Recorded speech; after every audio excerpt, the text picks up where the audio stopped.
BioAgri, bonjour. Nous voilà dans le canton de Neuchâtel, cette fois à la ferme des Trois Raux avec Jean-Noé Morieux-Genoux qui est là avec nous cet après-midi, qui va nous parler un petit peu de cette ferme finalement assez extraordinaire. Vous allez voir un petit peu et on va faire un tour autour du thème des céréales, mais il y aurait beaucoup de choses à dire ici.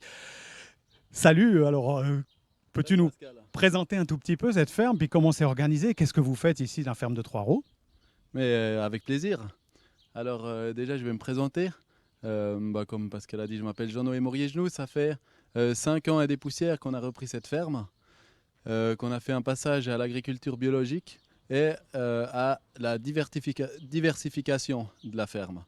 C'est un de nos objectifs. Euh, sur cette ferme, maintenant, on travaille à 6 personnes salariées, plus des civilistes, stagiaires et autres gens qui ont envie de se reconnecter à l'agriculture biologique. Euh, sur cette ferme, on a des vaches mères. C'est un peu le lion de notre ferme. C'est elles qui nous produisent la fumure. Et cette fumure, elle sera réutilisée pour produire des céréales, des légumes, des protéagineux, oléagineux et plein de, plein de choses qui sera commercialisé en vente directe sur la ferme. Et puis avant de pouvoir le commercialiser, il y a d'autres étapes qui sont les étapes de la transformation. Et c'est un petit peu ce qu'on va vous raconter. On va vous montrer les quelques étapes de la transformation des céréales pour qu'elles arrivent pour qu'elles arrivent à disposition des consommateurs. Merci Jean-Noé. Donc on va aller regarder une des premières étapes importantes. Alors allons-y. Alors voilà. Alors, où se trouve-t-on là, Jean-Noé? Qu'est-ce qu'on voit autour de nous? Alors ici, vous voyez un petit peu le stockage de nos céréales. Là, on voit des caisses en bois, des palox. On utilise beaucoup ces contenants pour stocker nos céréales. Ça nous permet de les déplacer, euh, ce qui est pratique. Euh, Là, il y a un peu de toutes sortes. Ça commence à se vider. On prépare gentiment pour les prochaines moissons. Et bon, ici, on a maintenant presque plus que des céréales, un peu de tournesol, et le reste, c'est déjà en guillemets, déjà prêt ou conditionné, déjà trié, propre, et du coup dans un autre local pour être après mis en vente. Là, on va regarder comment on procède pour le nettoyage des céréales. Ça veut dire que le décortiquage après le battage, il a déjà été fait. Le triage aussi. Et maintenant, on va faire une dernière chose avant de le moudre pour faire de la farine. Là, on va parler de l'épeautre, le grand épeautre. Alors maintenant, on va brosser pour enlever les dernières poussières qu'il y a sur ces céréales, qui peut être des poussières, des mycotoxines de champignons ou d'autres poussières de terre, de différentes choses. Et puis, ce brossage, on va faire une petite démonstration avec Pascal. Ouais. Alors, ok, alors, brossage, battage, voilà. On va voir. Ça va faire un petit peu de bruit. Ah, vas-y, on y va. Alors, voilà la machine. J'explique juste en quelques mots. Là-haut, il y a la trémie. Là-dedans, on verse l'équivalent d'un palox et on peut allumer la machine. Dans cette machine, il y a une brosse qui va frotter la céréale contre une grille. Toutes les petites particules vont passer à travers la grille alors que la céréale va ressortir là. Là, c'est un récipient d'eau qui nous permet aussi de mouiller la céréale. Certaines céréales, on les mouille avant la mouture, environ 2% pour humidifier la céréale. Alors, je démarre. C'est D'abord, parti. l'aspirateur, c'est lui qui va aspirer les petites poussières. Et la machine. Et voilà, ça tourne. J'espère que vous m'entendez, ça fait du bruit, mais... voilà Pascal, ça c'est du grand épeautre décortiqué. Euh, on voit encore quelques graines encore dans leur balle, ce qui ne va pas déranger parce que dans le moulin il y a encore un tamis après la mouture. Du coup là on ne l'humidifie pas, c'est là de céréales. Nous, ouais. Euh, voilà, on peut la laisser tourner même. Ou bien non, peut-être elle va nous déranger avec le bruit. Alors je l'éteins. Ouais. Ah, ça va, c'est pas encore trop bruyant, c'est pour la démo. Mais effectivement, donc elle est presque propre, là, vraiment, elle est nickel. Il reste de temps en temps une petite balle, mais ça, Oui, n'y a aucun souci. la balle, elle peut même avoir des avantages. Elle peut éviter des bourrages dans le moulin ou faire avancer le grain. Ça nous dérange pas. Ouais. Et tu as mentionné avant quelque chose qui est très important sur les fermes bio en particulier, c'est cet aspect de fumure. Vous faites pousser plein de cultures ici, donc c'est effectivement important. Là, on va se situer dans presque... tu as parlé des vaches qui sont un peu le cœur de la ferme, mais il y a quelque chose qui est super important qui est derrière nous, là, pour faire pousser tout ça. Tu l'as déjà mentionné, mais comment vous travaillez cette matière? Oui, alors c'est le fumier. Le fumier, c'est l'engrais de l'agriculture bio. C'est avec ça ça et d'autres choses qu'on arrive à nourrir les plantes vraiment. Avec ça et le sol et le soleil et l'eau. Et puis du coup là on a vidé les écuries, les étables. C'est le printemps. Et puis ça c'est un petit reste encore. Une partie est déjà mise en compost, une autre partie est épandue sur les champs qui aiment le fumier frais. Et là on voit que le jus il coule. Et ce jus, on le récupère dans une fosse. C'est un super jus pour mettre sur nos cultures. Elles adorent ça. Elles font pousser notre grain grâce à ce fumier et ce jus. Voilà, c'est toujours un peu ce qui est rigolo sur ces fermes. On a dit, ah, ben, c'est un tas de fumier, c'est de la merde. On en a déjà parlé tout à l'heure, rappelez-vous, ce n'est pas de la merde. On dit aussi que le fumier, c'est le levain de la terre. Et ça, c'est très beau. C'est vraiment pour faire activer la vie microbienne, si on veut, des sols. Le fumier, c'est vraiment la meilleure substance qu'il existe. Alors maintenant, on a vu le brossage des céréales, le nettoyage des céréales. On va passer au final. Finalement, ce qui nous intéresse, ce sera de consommer des farines différentes et variées. Alors, on te suit encore? Oui. OK. Ici, on voit de nouveau ces mêmes caisses dans lesquelles il y a des céréales. Dans celle-là, de celle-là, les céréales partent dans le bâtiment qui est là. Et là-dedans, il y a le moulin. Alors, rentrons dedans. On y va. Le moulin. Dis donc, dans ces grandes caisses, tu mets combien de kilos de blé à peu près, ou de grains, là, à peu près? C'est des caisses qui font environ 1 mètre cube. Et dans ce mètre cube, je mets 700 kilos de blé. OK. Environ. Alors, nous voilà dans le local du moulin. Peut-être certains imaginaient quelque chose de gigantesque. Vous voyez qu'un moulin tout neuf, presque tout neuf, ça prend pas tant de place que ça finalement. Montre-nous un petit peu de quoi est composé ce moulin, puis comment un petit peu ça fonctionne. Alors, ça c'est un moulin qui a été fabriqué en France. Au début, on a travaillé avec un autre moulin en pensant que des moulins c'était simple, c'était deux meules qui se frottaient avec une qui tournait en dessus de l'autre, et puis que ça allait nous faire une bonne farine. Et on s'est trompé, on a commencé avec cet autre moulin et ça ne fonctionnait pas. Ça nous a permis de mieux connaître les moulins, d'apprendre les différences entre les moulins et de mieux cibler notre prochain achat. Et puis voilà, maintenant on travaille avec ce moulin. C'est un moulin à meule de pierre. Là, on voit la pierre dormante, et cachée là-dedans, il y a la pierre volante, c'est celle qui tourne, et à travers laquelle le grain va descendre pour devoir passer à travers ces pierres qui ont des stries et qui vont dérouler le grain.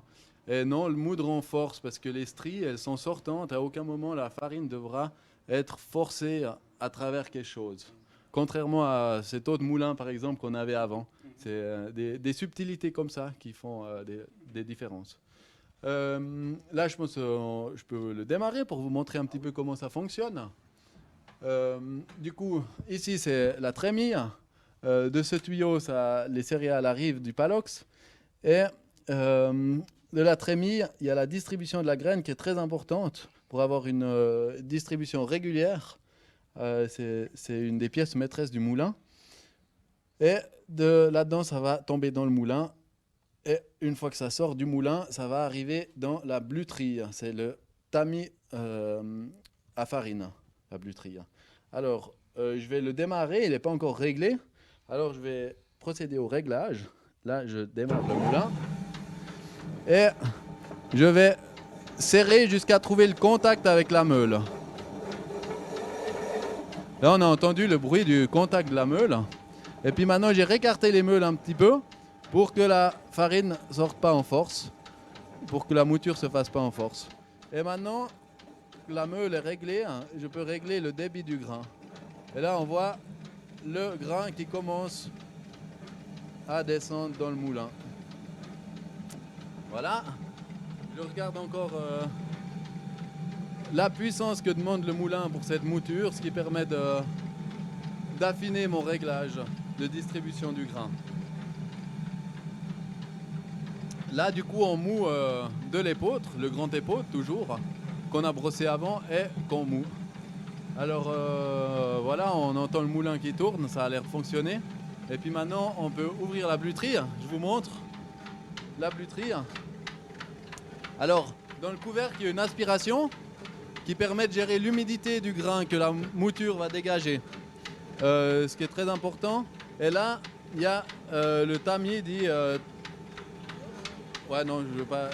Bah, c'est un tamis qui va brasser le moins possible la farine pour éviter l'oxydation. Du coup, il y a un passage dans le moulin, la mouture se fait en une fois, et le tamis aussi avec le moins possible d'oxydation de la farine. On recherche à avoir une farine fraîche et non oxydée, une farine qui n'a jamais chauffé et qui ne va pas s'oxyder. Au fond du moulin, il y a une vis qui reprend la farine. Là, je referme. Alors, on va suivre le parcours de ce... Ah, qu'est-ce qui sort là, de cette bluterie? Alors, là, on voit, c'est le, entre guillemets, déchet de la mouture. C'est le son. Je dis entre guillemets déchet parce qu'on le revalorise. C'est ce qu'on redonne à nos cochons. Les cochons, ils sont nourris, engraissés et nourris avec ça. Du coup, là, on voit, je suis satisfait de la mouture. Je vois que le son est propre, pas trop cassé. Il est bien déroulé. Alors, on suit encore là. On a vu le son. On va aller voir la farine. La farine, elle arrive dans ce tube. Je vais ouvrir le tube après pour vous montrer. Moi, je peux l'ouvrir maintenant pour vous montrer comment vient la farine, comment la farine est répartie pour être mise dans des sacs de 25 kg. Alors là, on voit bien la farine qui avance dans la vis sans fin et qui tombe après dans le sac. Là, j'en réceptionne un petit peu pour la regarder. Du coup, avec cette bluterie, je peux choisir la dimension de mes tamis. Ici, je fais une farine de type bise. On devrait plutôt dire une farine tamisée à 600 microns. Ça serait le plus juste. Ouais. C'est la dimension du tamis. Et puis là, on voit qu'il reste du petit son et toute l'amande, le germe, et ouais, tout ce qu'on retrouve dans le grain à part le gros son. Là, je suis satisfait de la mouture. Et le moulin peut tourner maintenant qu'il est démarré. Il peut tourner pendant des heures et moi, je peux retourner au champ. Ah ouais, c'est intéressant. Merci de nous avoir montré ça. Tu parles de cette mouture qu'après, une fois que tu as mis les quantités de grains dedans, ça peut moudre tout seul. Mais en fait, c'est un moulin de cette taille, comme ça, c'est quoi la capacité d'un moulin comme ça pour de la mouture là, en continu comme ça? Combien de kilos à l'heure comment est-ce tu peux quantifier ça? C'est un moulin qui est fait pour moudre entre 10 et 15 kg de farine à l'heure. Pour nous, c'est largement suffisant parce que c'est un moulin qui peut tourner presque 24 heures sur 24. Du coup, dans l'année, on peut faire des kilos et on aurait le potentiel pour moudre pour d'autres. C'est pas notre objectif. Notre objectif premier, c'est plutôt d'avoir une autonomie sur la ferme, le moins possible de transport de la matière et puis un contrôle de notre part sur la matière. On trouve que c'est vraiment important de pouvoir garantir ça à notre clientèle. Autonomie, et puis vous avez vu donc un petit moulin de cette taille-là qui fait vraiment un super boulot avec même une possibilité, vous l'avez compris, pour le meunier d'aller dormir pendant que son moulin tourne. Donc meunier, tu dors, ton moulin va trop vite. Son moulin, il va pas trop vite, il va juste à la bonne vitesse pour avoir, vous l'avez compris, une farine qui n'est pas chauffée, qui n'est pas forcée, comme tu l'as dit, entre ses meules, etc. Donc pour garantir finalement une qualité excellente à ces produits. On a suivi un petit peu le tracé du grand épaule par le brossage, nettoyage, ici la mouture. Et puis là, on se situe dans un lieu bien particulier, c'est l'antre du consommateur, et tu pourras nous parler un petit peu. Qu'est-ce qu'il y a dans toutes ces variétés que tu as mentionnées au début, ce que vous faites? On pourrait passer en revue un petit peu de toutes les productions que vous faites, aussi principalement tout ce qui est autour des céréales ou d'autres cultures que vous faites ici à l'attention du consommateur. On voit un bel achalandage derrière nous. Tu peux nous montrer un petit peu de ce que tu fais? Avec plaisir. Alors, comme l'a dit Pascal, ici, ça illustre un petit peu ce qu'on fait sur la ferme.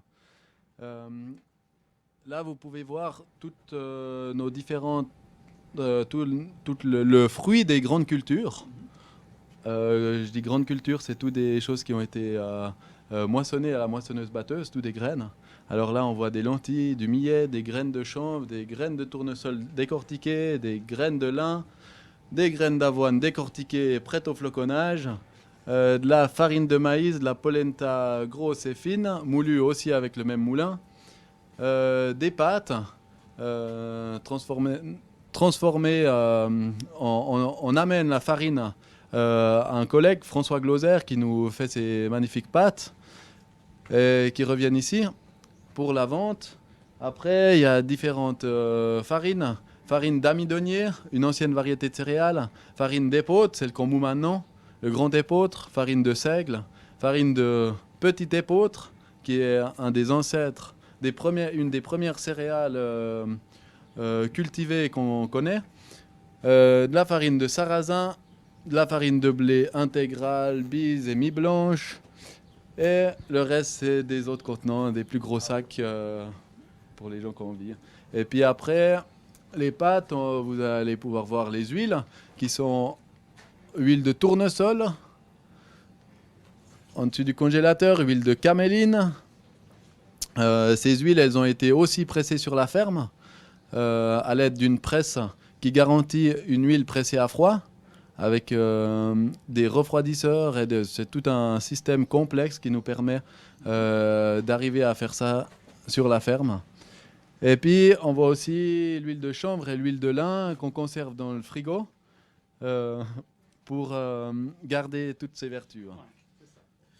Et puis, ce que vous ne voyez pas dans le frigo, c'est qu'il y a aussi toute la partie production animale, qui est d'ailleurs assez quand même peu courant de faire un self-service finalement sur de la vente de viande. Et juste en passant, ça se passe bien. La vente directe comme ça dans un magasin ouvert, pas aux 80, mais enfin ouvert, ça se passe? Oui, la clientèle est enchantée de trouver ce genre de produit. La demande, je dirais, est plus forte que l'offre. On est souvent en rupture de stock pour la viande, même avec un troupeau de 40 bovins. Et les céréales, on refuse des magasins qui voudraient nous acheter des choses pour revendre. Alors, la demande est là, les gens sont satisfaits. Ici, on vend de la viande congelée. On pourrait même s'imaginer vendre de la viande fraîche. Il y a une demande du consommateur d'avoir un contrôle sur ce qu'il mange et une connaissance de la manière dont c'est fait qui est très forte. Et puis derrière nous, on voit encore les légumes, qui est une autre branche de production. Voilà. Parce que tu as parlé de finalement 6 personnes qui travaillent sur cette ferme en entier. Donc il y a chacun un peu sa spécialité, ou bien vous avez organisé ça comment? On se sépare un peu les tâches. Pour le moment, c'est vraiment ma femme et moi qui sommes le lion central, je dirais. Et puis après, il y a Philippe qui est là depuis le départ de la ferme et qui a commencé comme apprenti et maintenant qui est salarié sur la ferme et qui avec qui on risque de s'associer, de créer une SA ou former une structure. L'exploitation devient grande et elle a besoin d'une autre structure. Et, après, il y a Stéphane qui fait la gestion du maraîchage. On l'accompagne toujours. Le tout est lié, ça reste un organisme agricole. Il y a aussi Habib qui est arrivé en Suisse du Cameroun, qui a d'abord commencé par faire un stage de réinsertion professionnelle, et qui est engagé maintenant ici. Et puis Max, apprenti. Plus encore des civilistes et stagiaires. Ah, et j'oublie encore Camille qui fait l'ensachage des céréales. C'est aussi un certain travail. Et encore tous les autres gens qui tournent autour et qui font des travaux pour nous, comme par exemple les étiquettes, le design des étiquettes, une autre Camille.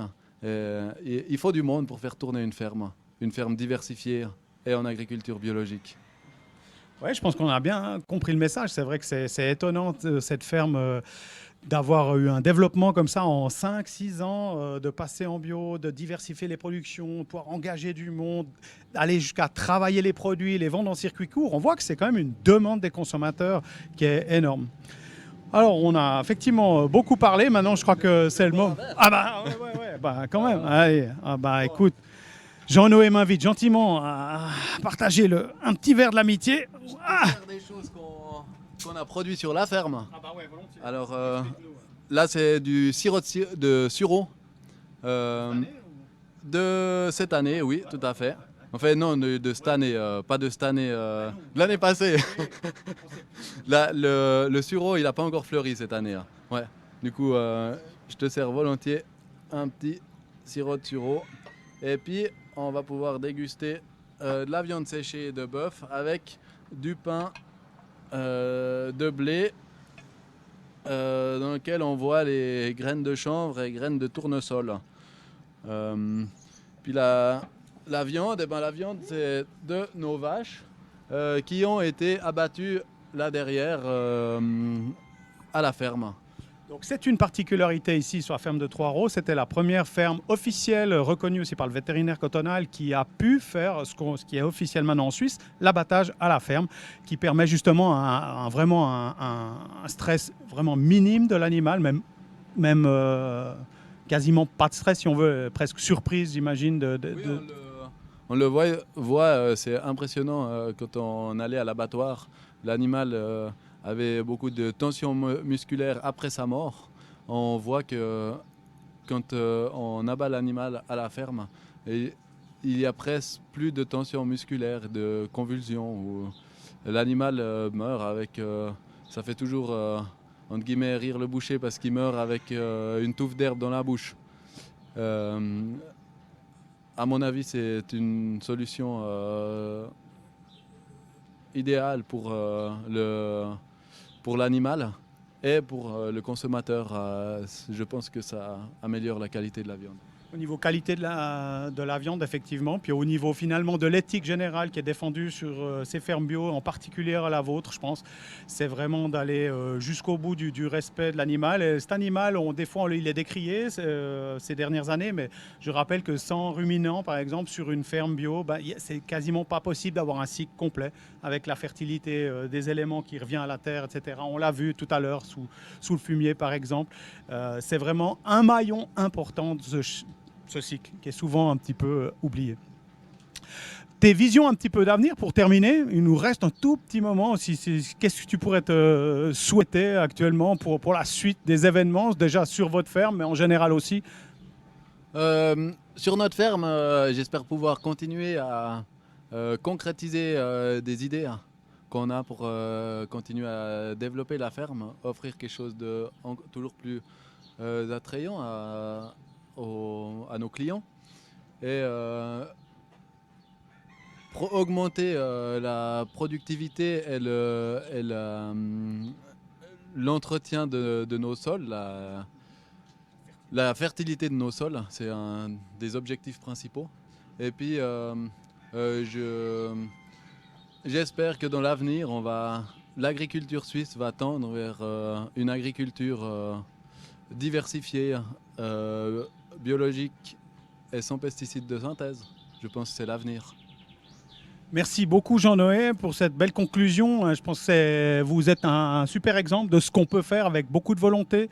En y allant petit à petit, on peut arriver à plein de choses, à développer une valeur ajoutée sur une ferme, d'avoir du monde qui est employé. Et puis franchement, c'est un tout bel exemple. On aurait pu parler plein d'autres secteurs encore, mais merci de nous avoir fait découvrir ces céréales.